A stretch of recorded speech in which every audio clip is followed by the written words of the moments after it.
আলফা চৰকাৰৰ আলোচনাৰ নাটক নেকি? এই নাটকৰ জবনিকা পৰাৰ দিশে গতি কৰিছে নেকি?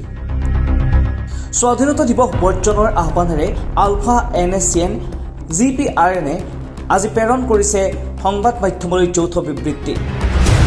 সৰ্বসাধাৰণৰ জীৱনশৈলী নিম্নগামী হোৱাৰ এনে আপাতকালত পীড়িত জনগণৰ কাষত অসমৰ্থ ৰাষ্ট্ৰই 15 আগষ্ট আৰু ইয়াৰ 76 সংখ্যক তথাকথিত স্বাধীনতা দিৱস উদযাপন কৰিবলৈ লোৱাটো অন্যায়, ঐতিহাসিকভাৱে অপ্ৰাসংগিক আৰু মূল্যহীন।